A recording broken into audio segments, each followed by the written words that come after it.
पाहत आहात Loksamiksha news network आणि या आहेत आजच्या सुपरफास्ट न्यूज। या बातमीपत्राचे प्रायोजक आहेत नंदिनी कलेक्शन, फक्त महिलांचे परिपूर्ण दालन, माऊली निवास, कल्याण मंडपमच्या बाजूस, यशोधन नगर, परभणी। नमस्कार, मी प्रभू दिपके लोकसमीक्षा न्यूज नेटवर्क मध्ये आपलं स्वागत करतो। आपण पाहत आहात परभणीचं एकमेव बातमीपत्र Loksamiksha superfast. Red Apple exclusive MIDC परिसर परभणी। परभणीच्या वसंतराव नाईक मराठवाडा कृषी विद्यापीठांतर्गत गेल्या 2017 पासून 2021 पर्यंत मोठ्या प्रमाणात अनागोंदी झालेल्या असून विद्यापीठाच्या कालावधीत केलेल्या लेखापरीक्षणावर आक्षेप घेण्यात आलेले आहेत। या आक्षेपांची पूर्तता विद्यापीठाकडून अद्यापही करण्यात आलेली नाही। विद्यापीठात झालेल्या या प्रचंड अनागोंदी आणि भ्रष्टाचाराच्या कागदपत्रांचं प्रदर्शन आज मनसेच्या वतीनं भरवण्यात आलं। यावेळी झालेल्या पत्रकार परिषदेला मनसेचे जिल्हा संघटक श्रीनिवास लाहोटी यांनी सविस्तरपणे विद्यापीठाच्या भ्रष्टाचाराची माहिती पत्रकारांना दिली आहे। विद्यापीठाकडून 30 एप्रिलपर्यंत सर्व आक्षेपांची पूर्तता करण्याचं पत्र संबंधितांना दिलेलं असून या पत्राची प्रत मनसेला देखील देण्यात आलेली आहे। तर 1 मे हा महाराष्ट्र दिनाच्या दुसऱ्या दिवशी म्हणजेच 2 मे रोजी या अटीची पूर्तता न झाल्यास महाराष्ट्र नवनिर्माण सेना वसंतराव नाईक मराठवाडा कृषी विद्यापीठामध्ये तीव्र आंदोलन करणार असल्याची माहिती श्रीनिवास लाहोटी यांनी यावेळी दिली आहे। जिंतूर जालना महामार्गावर गणेशपूर पाटीजवळील एका वळण रस्त्यावर रविवारी दुपारी 1:30च्या सुमाराला स्विफ्ट डिझायर कार आणि मिनी बसचा समोरासमोर भीषण असा अपघात झाला आहे।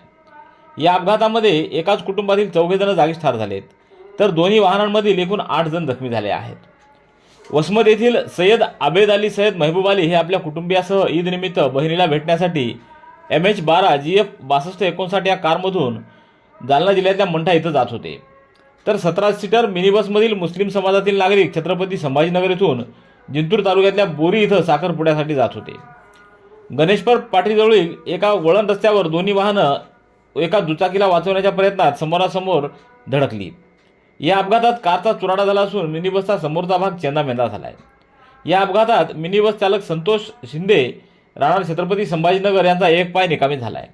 त्यांच्यावर जिंतूर इथं प्राथमिक उपचार करून पुढील उपचारासाठी छत्रपती संभाजीनगर इथं हलवण्यात आले। तर स्विफ्ट कारमधील सय्यद आबेद अली सय्यद महबूब अली व त्यांची पत्नी सय्यद सुमय्या सय्यद आबेद अली, भाऊ सय्यद इस्माईल सय्यद महबूब अली, मोठी मुलगी जिचं नाव समजू शकलं नाही हे जागीच ठार झाले आहेत। तर उफत सय्यद आबेद अली, फरवा सय्यद आबेद अली हे गंभीर जखमी झाले आहेत।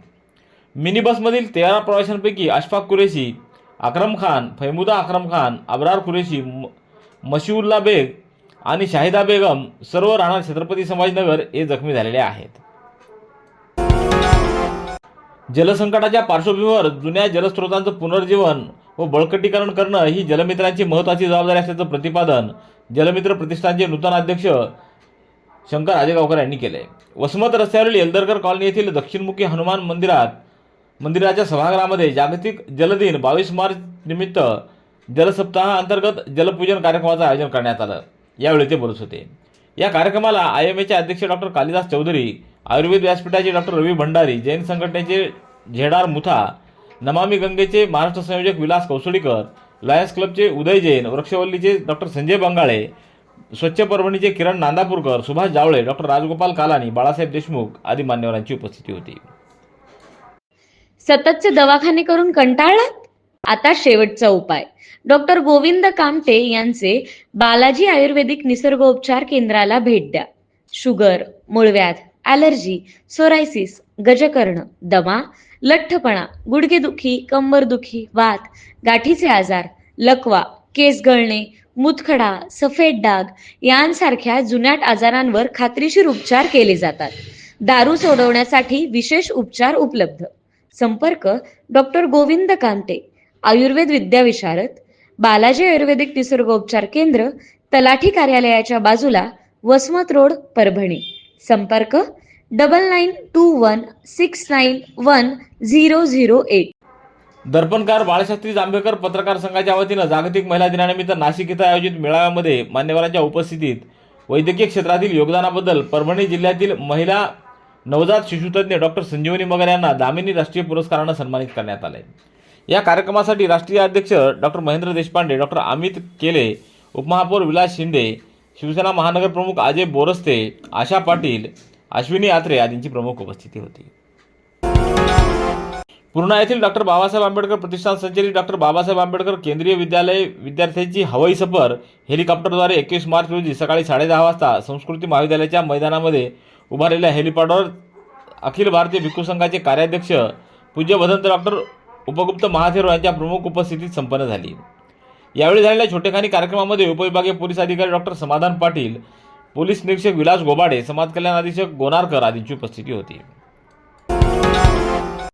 परभणी शहरातल्या खानापूर फाटा परिसरात 21 मार्चच्या संध्याकाळी काही युवकांमध्ये वाद झाला होता व या वादातून हाणामारी झाली।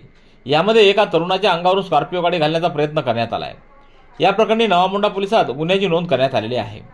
21 मार्च रोजी सायंकाळी 6च्या सुमाराला काही युवक स्कॉर्पिओमधून खानापूर फाटा परिसरात आले। त्यानंतर त्याच्यात वाद झाला व हाणामारी झाली। यावेळी एका तरुणाच्या अंगावर स्कॉर्पिओ चालवण्यात आली। या प्रकरणी नवामुंडा पोलिसांना माहिती मिळताच नवामुंडा पोलीस घटनास्थळी तात्काळ दाखल झाले। पूर्णा शहरातील ग्रामदैवत श्री गुरुबुद्धी स्वामी मठामध्ये काल 21 मार्च रोजी यात्रा संपन्न झाली।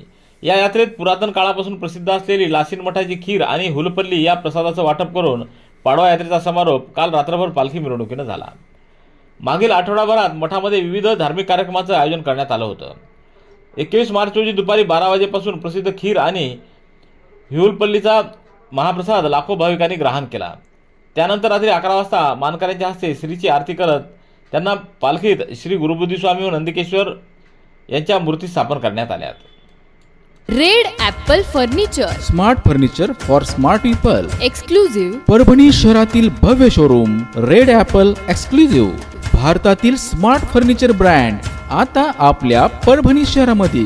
हो आता आपल्या परभणी शहरामध्ये या अंतर्गत ऑफिस, बेडरूम, डायनिंग, लिव्हिंग इत्यादी प्रकारचे फर्निचर आपणास मिळेल। Bedroom set, bed, dressing table, sofa set, कपाट, डायनिंग टेबल टीपॉय आणि स्टील फर्निचर इत्यादी सर्व प्रकारचे फर्निचर तेही आकर्षक किमतीमध्ये उपलब्ध आहे। एक वेळ अवश्य भेट द्या। रेड ॲपल फर्निचर, MIDC परिसर, भारतीय स्टेट बँकेच्या जवळ, परभणी। परभणी शहरातील एका 15 वर्षीय मुलीला तिच्या राहत्या घरून बुधवारी पहाटेच्या सुमारास अज्ञात व्यक्तीने पळवून नेल्याप्रकरणी मुलीच्या मातेच्या फिर्यादीवरून नवामुंडा पोलिसात गुन्हा नोंदवण्यात आला आहे।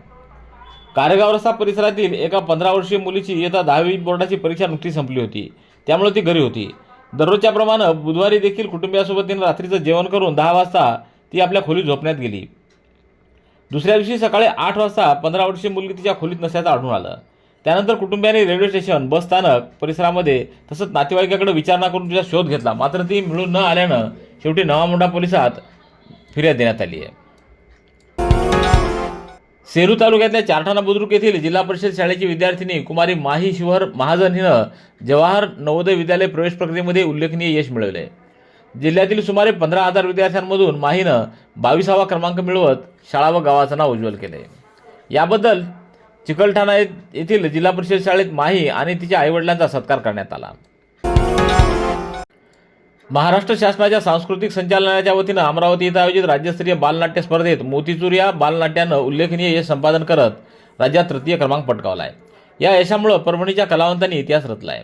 या स्पर्धेत दिग्दर्शक बालाजी दामुके यांना उत्कृष्ट दिग्दर्शनासाठी तृतीय पारितोषिक मिळालं, तर सई आशिष चिटणीस हिनं अभिनयासाठी रौप्य पदक पटकावलं आहे, तर आर्यन पैठणे याला अभिनयाचं गुणवत्ता प्रमाणपत्र देण्यात आलं आहे। मानवत येथील पेठ मोहल्ला परिसरात नगरेश्वर मंदिरासमोर उभ्या असलेल्या 2 स्प्लेंडर दुचाकींना रविवारी मध्यरात्री अज्ञात व्यक्तीनं आग लावल्याची घटना घडली। या आगीत दोन्ही वाहनं पूर्णतः जळून खाक झाली। पुरुषोत्तम भायेकर व स्वप्नील घोडके यांच्या दुचाकी आगीच्या भक्ष्यस्थानी पडल्या।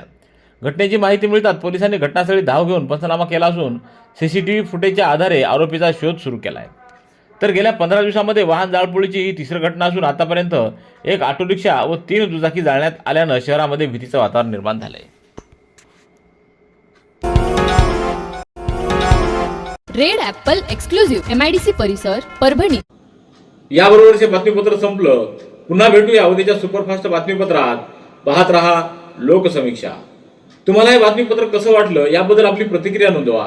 दररोजचे अपडेट्स मिळवण्यासाठी लोकसमीक्षा चॅनलला सबस्क्राईब करा। धन्यवाद।